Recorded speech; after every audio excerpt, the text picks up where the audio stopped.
காட்டு குடு.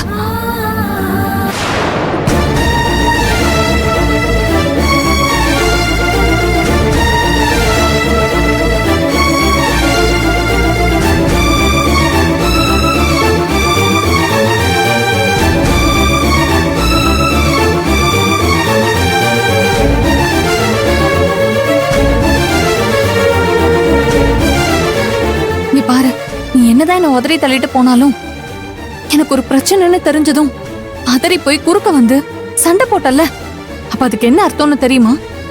அப்ப இன்னும் நான் உன் மனசுல இருக்குன்னு தானே கார்த்தியா அர்த்தம்? தேவையில்லாம கனவு காணாத. என்னைக்கு அன்னத்துக்கு தாலி கட்டினேனோ அப்போ என் காதல குழி தோண்டி புதைச்சிட்டேன்.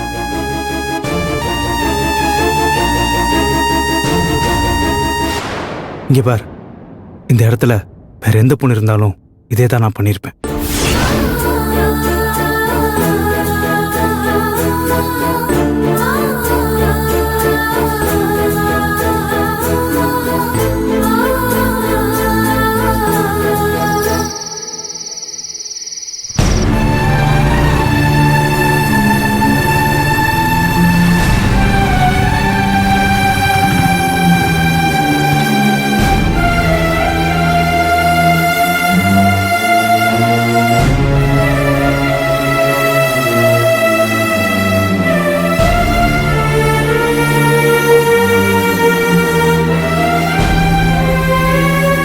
சின்னதா வாங்க.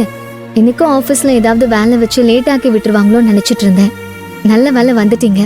கை கால் கழுவிட்டு வாங்க, சாப்பிடலாம். இல்ல, எனக்கு வேணாம், நான் அப்புறமா சாப்பிட்டுக்கிறேன். எப்ப பார்த்தாலும் சாப்பாடு வேணாம் வேணான்னு சொல்லிக்கிட்டு சாப்பிட வாங்க. வாங்க.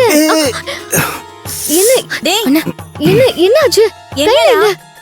இல்ல, இப்ப நீங்க கைய காட்ட போறீங்களா இல்லையா? என்ன கண்ணு?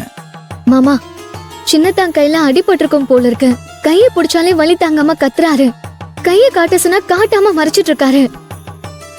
இல்லப்பா, உண்மையில ஒண்ணும் இல்லப்பா. டேய், ஒண்ணு இல்லன்னா கைய காட்ட வேண்டியதானடா. கைய காட்டு கார்த்தி.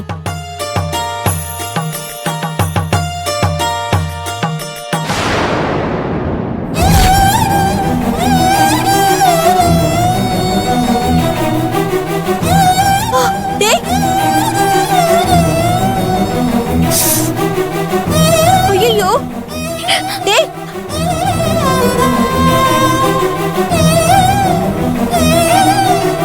ஏன் சின்னதா இப்படி அடிபட்டு வந்திருக்கீங்க?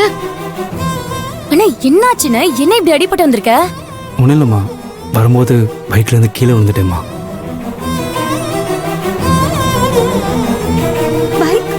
பைக்ல இருந்து கீழே விழுந்தீங்களா? அந்த மாதிரி காயம் மாதிரி தெரியலையே. என்ன கண்ணு, நிறைய ரத்தம் போயிருக்கும் போல் இருக்கு. நம்ம டாக்டர் போய் ஒரு ஊசி போட்டு வந்துருமா? இல்லப்பா, வேணாம்ப்பா. வீட்டுல இருக்கிற ஆயின்மெண்ட் போட்டாலே சரியாயிரும்பா. சின்ன காயம்தான். ரொம்ப வலிக்குதாடா? இல்லக்கா, ஓகே தான். என்ன சின்னதா நீங்க ஏதாவது ஒண்ணு மாத்தி ஒண்ணு ஆயிட்டே இருக்கு.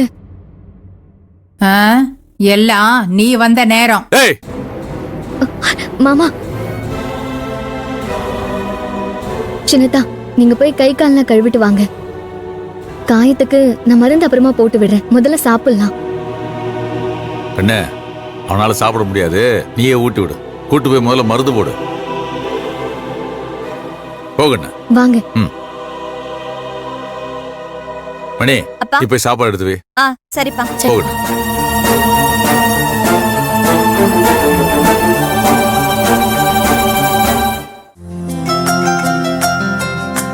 வச்சிருங்க அண்ணி. இந்த வை.